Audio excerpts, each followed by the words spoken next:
Primeiramente, Vitória, muito obrigada pelo bate-papo aqui que a gente vai ter hoje, pela sua disponibilidade. E, bom, a gente aí está no Novembro Negro e a FCJ está com uma campanha aí de conscientização, né, contra a discriminação racial. E aí, sendo psicologia viva também, né, trabalhando nessa área da saúde mental, eu gostaria de ouvir de você, primeiramente, que você se apresente e que a gente entre um pouquinho nesse assunto. Claro. Prazer, eu sou a Vitória, eu tenho 23 anos e sou coordenadora de vendas na Psicologia Viva. Trabalho com a área B2C, comercial, ali direto para o cliente, psicólogo. Então, tenho muito contato com eles, além de também estar numa jornada aí de paciente, de estar realizando a psicoterapia, que eu acho que é uma visão ainda mais completa, né? De todo esse cenário, principalmente com esse recorte para a raça aí. Sim.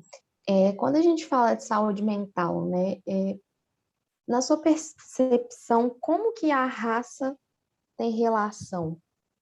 A gente fala sobre isso, porque é um fator que deve ser considerado quando a gente fala de saúde mental. Então, para mim tem relação porque é impossível, na verdade, desvincular o fator racial de qualquer assunto, né? Com a saúde mental não seria diferente. Eu acredito que a representatividade de uma psicóloga negra, de um psicólogo negro para lidar com um paciente negro é muito importante, porque sem isso, assim, até para explicar o contexto, né? A terapia, para mim, faz parte de uma identificação com aquele profissional, é além de um processo de escuta, né? Então, você tem que se identificar, você tem que gostar, e principalmente você tem que se sentir compreendido pela pessoa, né? Você tem que sentir que os seus sentimentos, os seus problemas, eles são validados. E todo profissional de psicologia estuda para isso, né? Não que uma psicóloga branca não possa oferecer isso para uma pessoa negra. Porém, existem pessoas que têm uma conscientização racial mais forte, né? E isso vem se tornando um movimento cada vez mais forte aqui no Brasil, com o movimento negro, que é você entender o seu posto na sociedade, sabe? Sem ilusões e sem achar que não existe racismo, né? Entender que você está, sim, numa posição de vulnerabilidade diante de diversas situações, que as coisas podem não estar tão ruins quanto já foram, mas ainda são. A gente ainda tem grande parte da população, por exemplo, a população presidiária. A maioria são pessoas da comunidade. Então, quando você entende esse papel, é difícil fazer a troca com uma pessoa que não está no mesmo posto, ou pelo menos parecido com você. Então, para mim, partiu disso, sabe? Entender que, para eu me sentir representada, entendida, ouvida, validada, precisava ser uma pessoa que minimamente parecesse comigo, sabe? Dentro da nossa realidade. Seria um mundo ideal onde a gente pudesse fazer trocas com pessoas totalmente diferentes. Mas a realidade não é essa, né? Para mim, com a minha perspectiva hoje. E aí, depois dessa percepção sua, você se identifica como uma pessoa negra, uma mulher negra? Sim. Essa percepção, ela veio recente até. Sim. Como é que foi para você, assim, lidar com as pessoas, com o convívio, tendo essa percepção sobre você mesma? Então, primeiro, assim, até para entender um pouquinho da minha história e desse meu entendimento em ser negra ou não. Porque eu não sou retinta, né? Eu tenho a pele clara, eu tenho traços, né, assim, que também não caracterizam uma pessoa negra. E foi um processo, acho que com uns 20 anos que eu fui realmente cair a ficha na faculdade, estudando, lendo, principalmente Lélia Gonzalez, que me ajudou nesse despertar do que é ser negra, né? E que para ser negra eu não preciso ter a pele mais escura. Só que existe esse recorte social. Então, assim, isso me fez me posicionar melhor e entender até o ambiente que eu estava, sabe? Então, é aquela famosa frase de toda pessoa que está despertando para a consciência racial, é você chegar num lugar e olhar para o lado e tentar encontrar pessoas parecidas com você. E muitas vezes não enxergar, sabe? Não encontrar. Então, para mim, foi um processo de descobrimento mesmo, com o meu cabelo, né? Com todos os processos que estão dentro disso, de se despertar negro, de entender as características culturais e ter orgulho disso, né? De colocar de lado alguns preconceitos que são introduzidos na gente desde criança. E aprender a resignificar isso e validar o impacto daquilo na vida de outras pessoas. Então, um comentário, uma coisa, um apelido, uma forma de chamar, que às vezes, para mim, não tem nenhum tipo de impacto, tem na vida de muitas pessoas, né? Então, para mim, foi isso, me entender como um sujeito mesmo na sociedade, sabe? Meu posto. Não tá ali flutuando e sem saber onde eu tô e o que eu sou. Hoje eu tenho muito mais proximidade com a pessoa que eu sou, com a minha família, com os meus ancestrais do que eu tinha antes dessa consciência. Você sente que isso impactou também na forma como você lida, se posicionando no ambiente de trabalho, no dia a dia, nas formas de articular, porque essas questões sociais também, né, permeiam esse ambiente. Como foi para você? Te trouxe alguma forma de empoderamento profissional também, esse autoconhecimento? Então, para ser bem sincera, nem tanto, tá? Uhum. Eu sempre, e aí eu acho que dá para relacionar com a raça, porque eu sempre vi o trabalho como a única possível forma de se alcançar o que eu quero na minha vida. Eu venho de uma família muito pobre, a gente nunca passou fome, nem aquele recorte mais pobre do Brasil, mas uma classe média que sempre teve o mínimo, né? Meu privilégio foi o básico. E isso já é um puta privilégio aqui na nossa realidade. E aí, dentro do trabalho, para mim sempre foi muito fluido, porque eu já tinha uma consciência por minha mãe, meu pai e tudo, do que era ser negro e trabalhar, e dos postos que eu iria ocupar, né? Então, assim, já tinha um pouco pré-definido o que eu tinha para a minha vida. E poder bordar isso de forma diferente foi, sim, um peso, sabe? Assim, foi uma coisa que influenciou.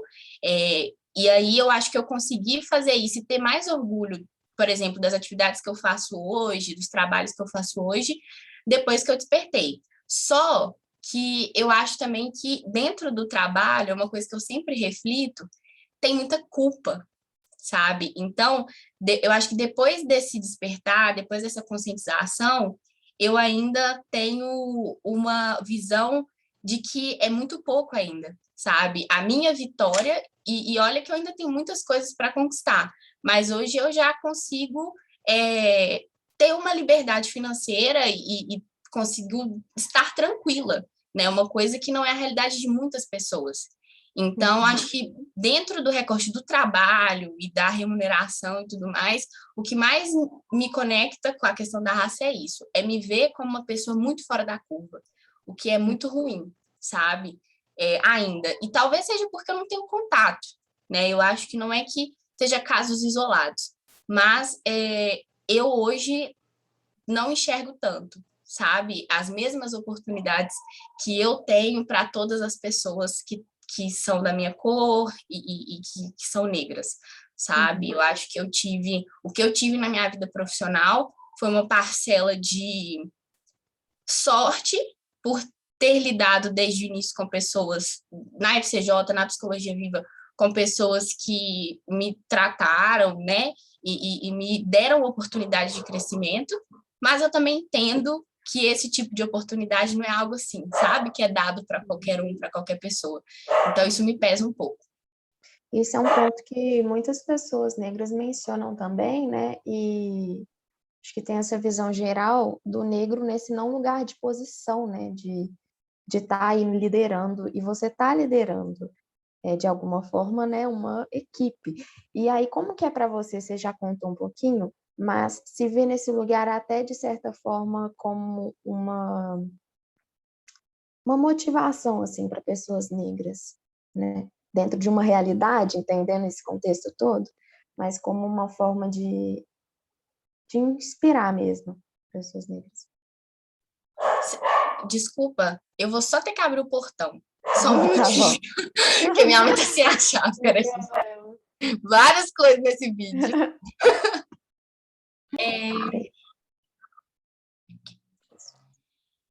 Quanto à inspiração, é uma parcela do que é bom estar nesse posto de liderança, né? Porque tudo tem os seus lados positivos e negativos. Eu acho que é legal a gente exaltar e valorizar as pessoas que trabalham com isso, porque eu trabalho com isso e sei o quão isso é difícil, ter que gerir pessoas, lidar com projetos e tudo junto, principalmente na realidade startup.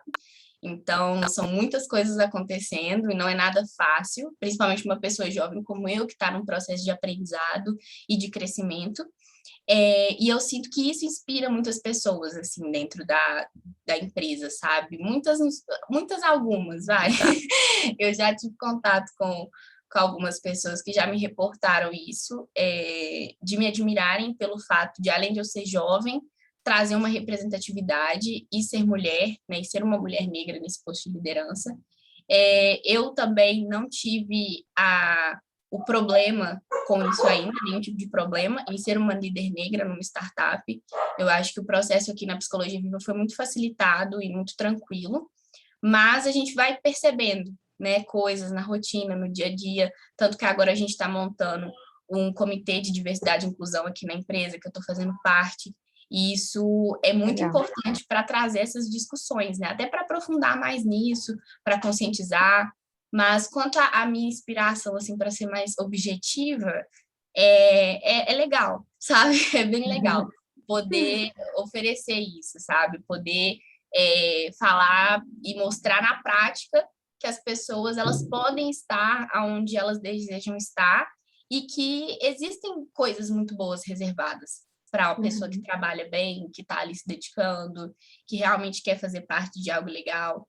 Eu acho que a gente vive numa realidade, aí até saindo um pouco do recorte da raça, mas numa realidade geral, para pessoas pobres mesmo, né, que não têm tanto acesso a recursos, que estão ali nas classes mais baixas, uma realidade tão esmagadora que às vezes a gente esquece, né, que é possível.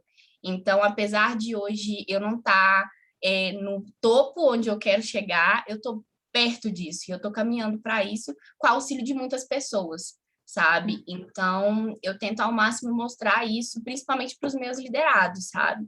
E trazer o máximo de inclusão para a equipe de vários sentidos, assim, de diversidade mesmo, né? Mas é bem legal. Você citou aí dois pontos que eu achei bem interessantes. Durante toda a sua fala, você fala desse processo de interação com as pessoas para chegar onde você chegou. E eu acho que traz um pouquinho também do que a psicologia vive, do que a FCJ faz, muito do capital humano, né? De valorização das pessoas que somam para que de fato isso aconteça. E aí eu acho, de novo, né? Quando a gente fala dessa questão racial, a gente precisa de um coletivo envolvido em prol dessas ações de diversidade e inclusão para que a gente consiga fazer, né? Exatamente. E aí, você citou sobre o comitê, entrando um pouquinho, então, em formas ativas, né, de gerar essa mudança, porque muitas empresas acabam que ficam num discurso, mas não existem formas práticas de mudar essa realidade, de fazer que, de fato, exista uma cultura inclusiva. E aí eu queria que você contasse um pouco, então, como vocês têm adotado isso no Psicologia Viva e como que, assim, em interlocução com RH de outras empresas, quais sugestões você daria mesmo de início? A gente começou esse projeto aqui na Psicologia Viva tem pouco tempo, tá? A gente vai fazer a primeira ação agora, que aliás vai ser de Novembro Negro também.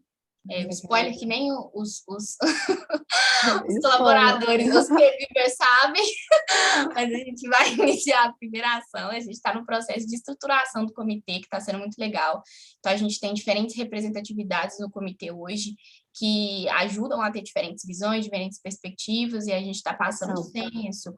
Hoje nós temos pessoas trans, temos o grupo LGBTQIA+, dentro da equipe, e eu, representante do movimento negro. E agora a gente está no processo de recrutação de pessoas para trazer ainda mais visões diferentes, né, da equipe. Então, a gente quer atingir todos os pontos ali para dar visibilidade para esse comitê e fazer ações ainda mais inclusivas, né, dentro das temáticas dos meses e tudo.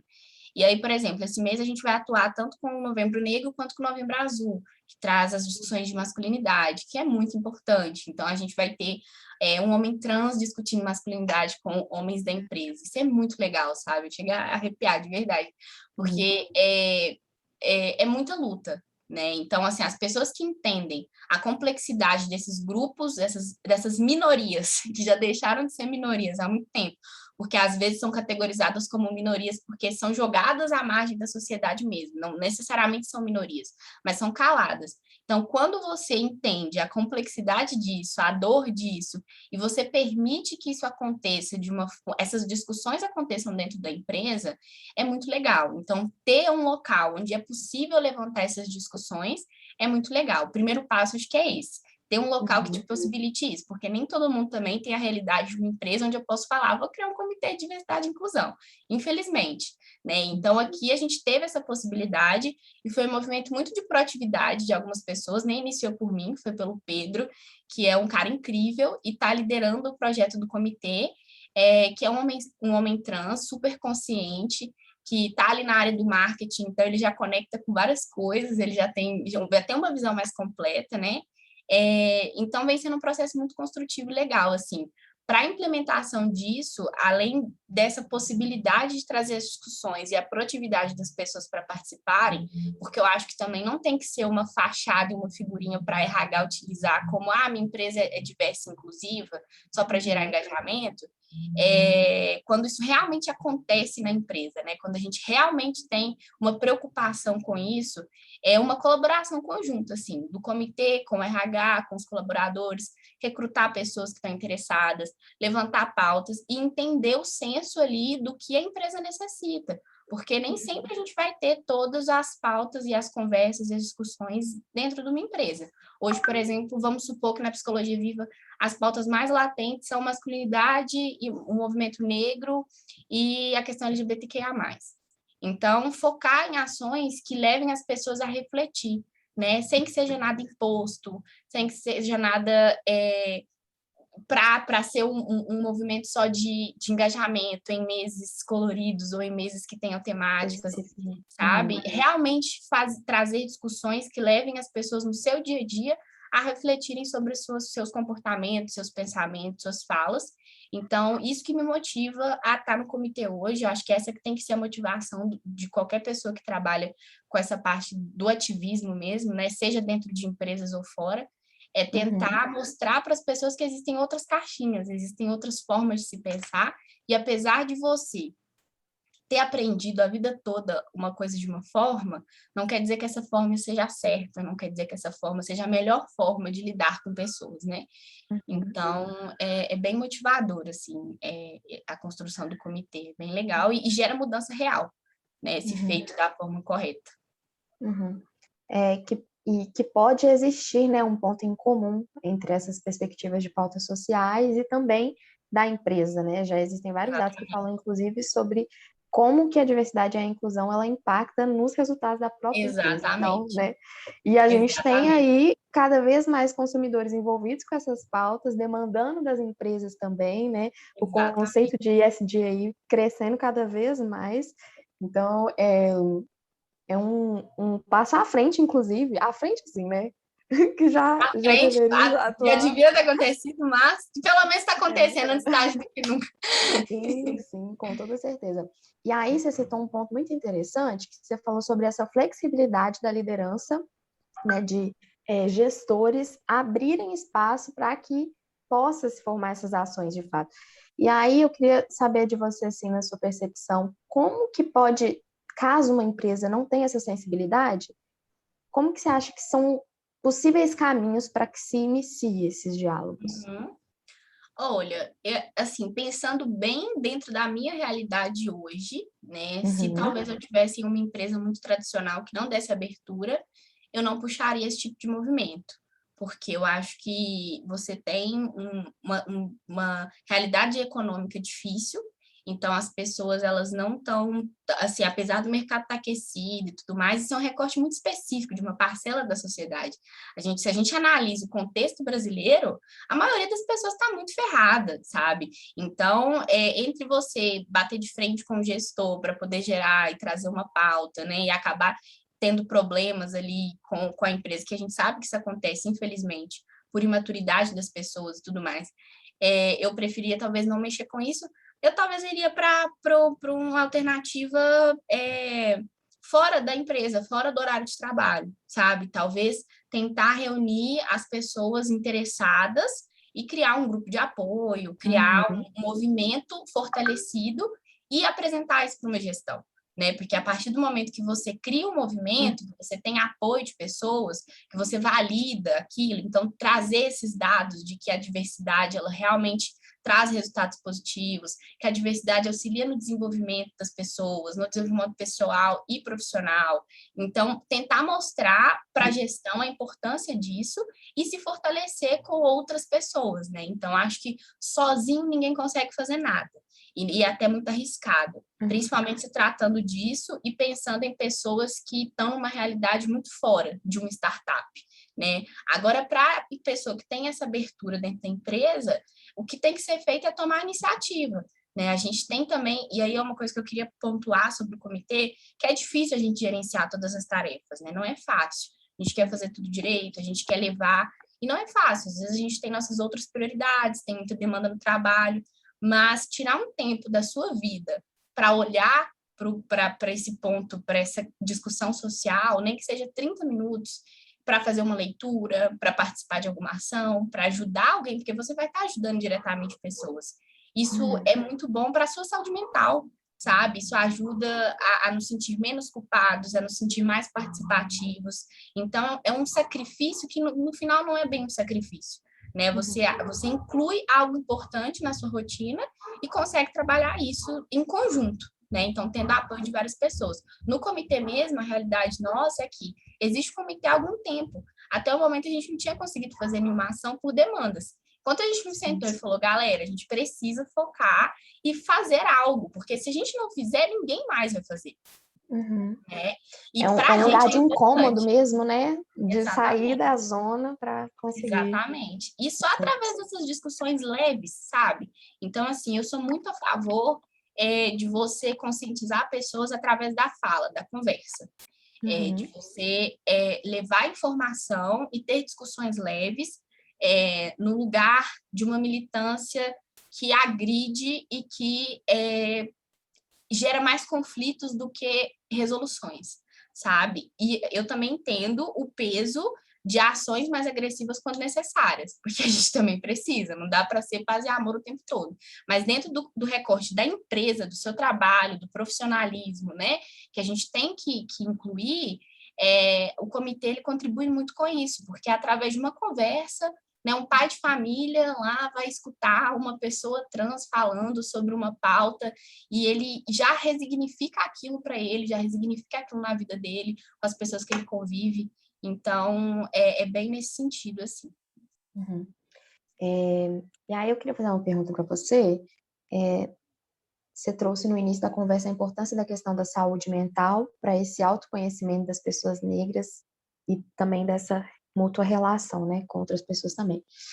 E aí eu queria que você trouxesse então um pouquinho qual mensagem você passaria para uma pessoa negra, pensando também dentro desse ambiente de trabalho que muitas vezes pode ser estressante, que muitas vezes pode estar sujeito a essas microviolências, esses micro comentários, piadas, que acabam que muitas vezes geram uma exaustão, né, mental. Que dica que você daria? Olha, primeiro, faça terapia. E faça terapia com alguém que te represente, né? Isso não significa que você vai fazer terapia com uma pessoa negra de cara. Você pode se identificar com uma pessoa branca, com uma pessoa de qualquer outra raça, mas procure alguém que você se identifique e não desista da terapia, porque a terapia tem muito disso também. A gente às vezes inicia com um psicólogo, que aparentemente a gente se identifica, mas ali na conversa, na abordagem, isso não rola, não flui. Então, assim, eu demorei 6 psicólogos para chegar na minha psicóloga ideal e falar, olha, essa é a pessoa que eu realmente quero que escute meus problemas e me dê conselhos, né? E não só dar conselho, porque psicólogo não dá conselho, né? Ele vai te auxiliar a enxergar diferentes caminhos e principalmente olhar para dentro, que é muito difícil, né? Então, assim, o primeiro passo é fazer a terapia para olhar para dentro, para poder identificar as raízes, né, do que esses comentários, do que essas microviolências causam em você. E aí, a partir do momento que você entende o impacto, você pode se posicionar. Porque eu sinto muito isso também, é o que eu estava falando do despertar, né? Quando você não tem a consciência racial, as coisas acontecem para você é normal, porque você está dentro daquilo. Você entende que aquilo é normal.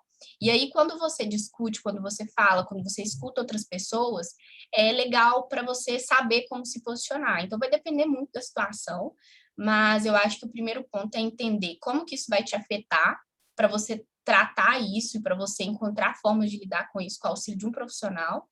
E o segundo seria se fortalecer de pessoas que te apoiem, de uma rede de apoio, seja um comitê, seja sua família, seja amigos, compartilhar isso e não normalizar. Né? Chega de normalizar microviolência, deixa de normalizar racismo, que a gente acha, ah, não, a pessoa está ali porque ela não sabe. Você não precisa ser agressivo com quem está sendo racista. Mas você tem, eu acho que um papel quase que, assim, seu, sabe? Dado seu, para atuar naquilo ali, se possível, obviamente. Às vezes não é possível. Mas dentro de um ambiente de trabalho, escalar isso por RH, sabe? Enfim, gerar realmente não uma comoção, mas um movimento que leve as pessoas a olharem para essa atitude como algo não normal, como algo que machuca alguém, né? E se fortalecer de pessoas para isso, para entender, né, o que acontece, porque muitas situações de racismo, a gente só vai cair a ficha depois, sabe? Então, aconteceu agora, aí passa 2 horas, eu vou entender, e eu fico abalada por uma coisa, eu engulo aquilo, eu tenho um sentimento, eu tenho um gatilho que me desperta uma ação, um comportamento, um padrão, e aí só depois que eu vou entender que aquilo ali foi uma atitude agressiva de alguém, um sarcasmo, né? Uma forma de agir, até uma forma de olhar pode machucar a gente, né? Então, acho que é isso. E nunca se colocar na posição de vítima, sabe? Eu acho que isso é muito importante também. Eu acho que nós hoje, como movimento negro, não temos que nos colocar como vítima de uma situação de racismo. Muito pelo contrário, sabe? Eu acho que a pessoa negra numa situação de racismo, não que ela não seja vítima, no pé da letra da palavra, mas ela tem que se posicionar de uma forma ativa, sabe? Nesse contexto do trabalho. Então, se você escuta algum comentário, né, algo do tipo, é importante relatar, é importante falar sobre isso, nem que seja só na terapia, tirar isso de você, sabe? E não se colocar para baixo, nesse sentido que eu falo de vítima. Porque, às vezes, o racismo engole a gente e nos coloca em posições de culpa, né?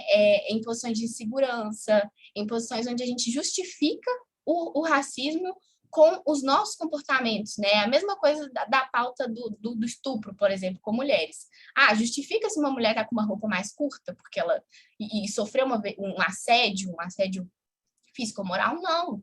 Então, nada justifica o fato de alguém ser racista com você. E você não é uma vítima nisso. A outra pessoa está errada, sabe? Se Ela tem que responsabilizar, né, entender, pelas tem suas que se ações. responsabilizar pelas ações dela. E você não tem que estar sempre na posição de entender, sabe? A gente já está cansado de entender e de relevar e de fingir que nada está acontecendo. Então, é importante se posicionar mesmo, né? Para que mudanças aconteçam, a gente tem que se posicionar. Não tem outra forma.